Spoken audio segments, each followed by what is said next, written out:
Good evening friends. आज के lecture में हम डिस्कस करेंगे डिले या फिर फेज़ डिस्टॉर्शन के बारे में। बेसिकली डिले या फेज़ डिस्टॉर्शन, जैसे हमने अभी मैग्नीट्यूड डिस्टॉर्शन, फ्रीक्वेंसी डिस्टॉर्शन, ये सारा डिस्कस किया हुआ है। तो इसमें डिले या फेज़ डिस्टॉर्शन क्या है कि अगर हमारे पास अनइक्वल अमाउंट ऑफ हमने टाइम डिले डिफरेंट फ्रीक्वेंसी के लिए दिया, तब हमारा जो सिस्टम है वो या तो डिले देगा या फिर फेज़ डिस्टॉर्शन देगा। ठीक है, तो सबसे पहले स्टेटमेंट लिखते हैं, फिर इस पर आगे बात करते हैं। If system provides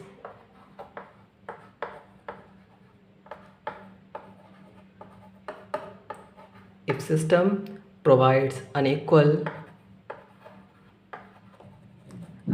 amount of time delay, unequal amount of time delay to different frequency, to different frequency components of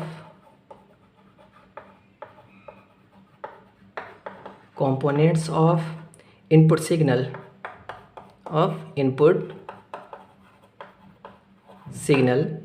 then system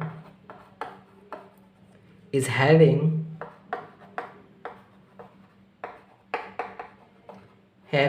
delay or phase distortion,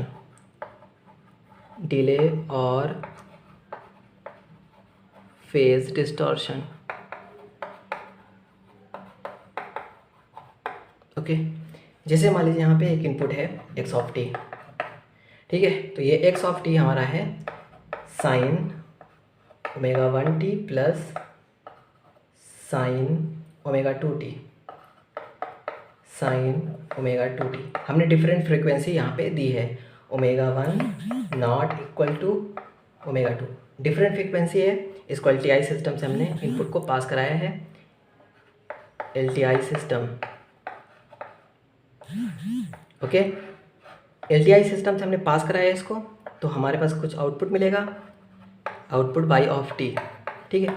तो यहाँ पे अगर डिफरेंट फ्रीक्वेंसी हमने इनपुट में दिया है और यहाँ पे system provides unequal amount of time delay, ठीक है, अनइक्वल अमाउंट ऑफ, अब इसके लिए unequal amount of time delay अगर मिलेगा, sine omega 1 t minus t1, okay, plus sine omega 2 t minus t2, ठीक है।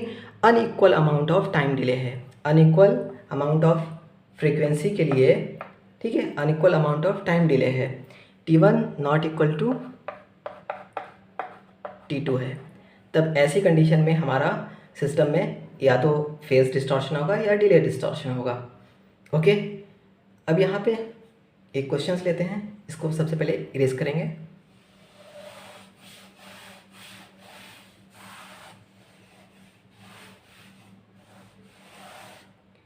एक क्वेश्चन है यहाँ पे, example, y of t equal to k times x of t minus t not, okay. यहाँ पे हमने टाइम डिले t नॉट दिया है। अभी इसको डिस्टॉर्शनलेस LTI सिस्टम के लिए, अब इसको अगर हम S डोमेन में कन्वर्ट करें, y ऑफ s, ठीक है, तो ये हमारा होगा क्या, k x of t minus T not को क्या लिखते हैं, x of s e to the power minus s T not, Laplace use करें, ओके।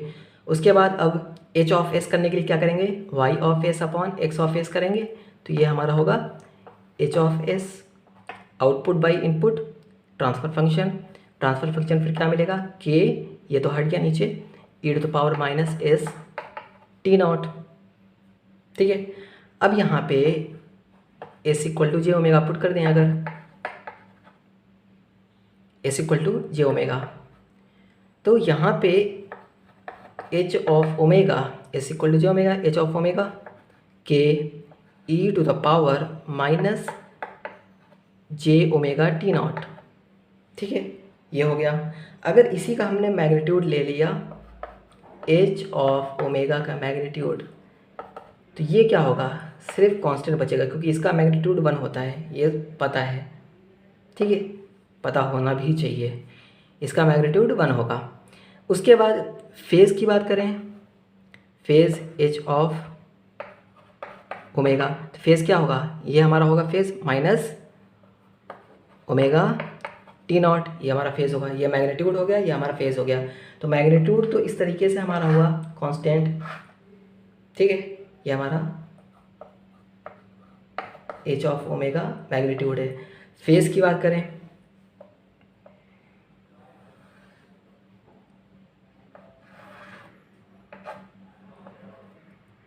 फेज़ है एच ऑफ ओमेगा। अगर यहाँ पे टी नॉट, ये ओमेगा की वैल्यू है। ठीक है, ये हमारा क्या है, ओमेगा फ्रीक्वेंसी का एक्सिस है, रेडियन पर सेकेंड।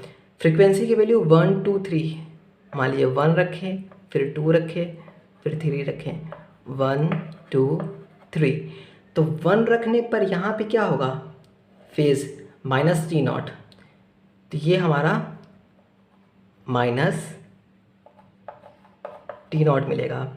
2 रखने पे क्या मिलेगा, ओमेगा के वैल्यू 2 रखने पे minus 2 T not, minus 2 T not. 3 रखने पे माइनस 3 टी नॉट। ओके, तो इसको इस तरीके से अगर मिलाएं, मैच करा दें इस तरीके से, तो ये कुछ इस तरीके से पास हो रहा है। ठीक है, तो ये क्या हो रहा हमारा, ये हमारा लीनियर सिस्टम बन रहा है। ठीक है, अगर सिस्टम हमारा जो है फेज शिफ्ट लीनियर अगर उसकी है डिफरेंट फ्रीक्वेंसी के लिए, तो उसमें हमारे फेज डिस्टॉर्शन नहीं होगा। तो इसमें हमारा फेज डिस्टॉर्शन नहीं होगा, क्योंकि यह हमारा फेज जो है वो लीनियर शिफ्ट दे रहा है। ठीक है, तो इसमें हमारे फेज डिस्टॉर्शन नहीं होगा। तो अब इसी को स्टेटमेंट के थ्रू हम लिखेंगे। इसको इरेज करते हैं।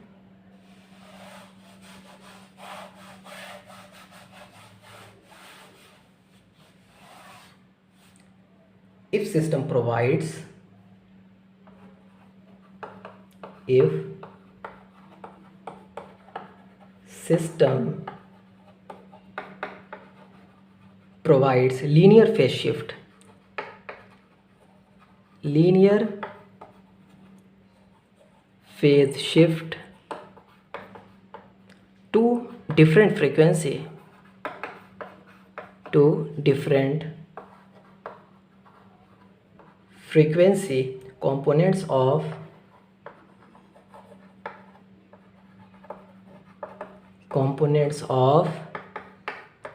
input signal, then system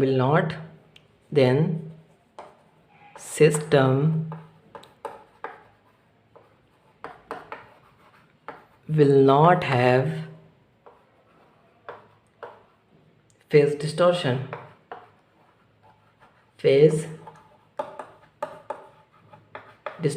जैसा अभी हमने ये क्वेश्चंस में देखा था, उसमें क्या हो रहा था, लीनियर फेज शिफ्ट था डिफरेंट फ्रीक्वेंसी के लिए, इसलिए क्या होगा, वहाँ पे फेज डिस्टॉर्शन नहीं होगा। तो ये जो सिस्टम था हमारा, लिख देंगे this system will not have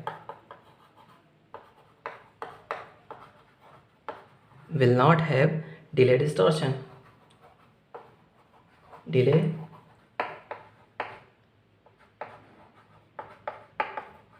distortion, okay.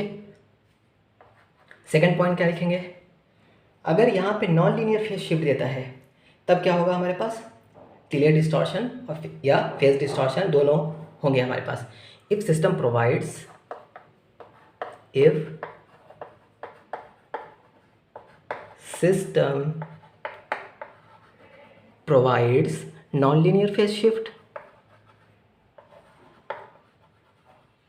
non-linear phase shift to different frequency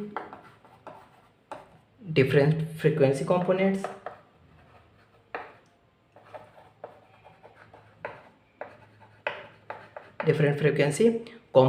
of input signal. The system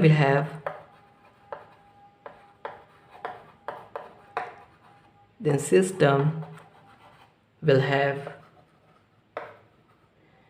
delay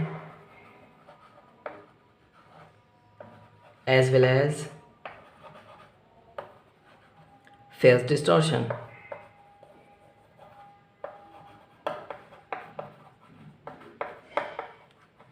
okay, ये बात हो गई, 2 पॉइंट।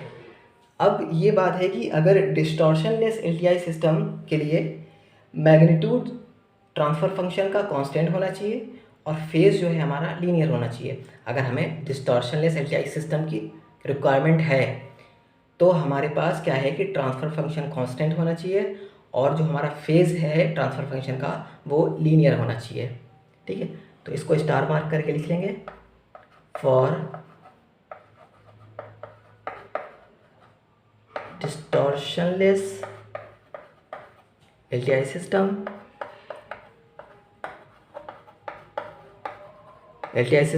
magnitude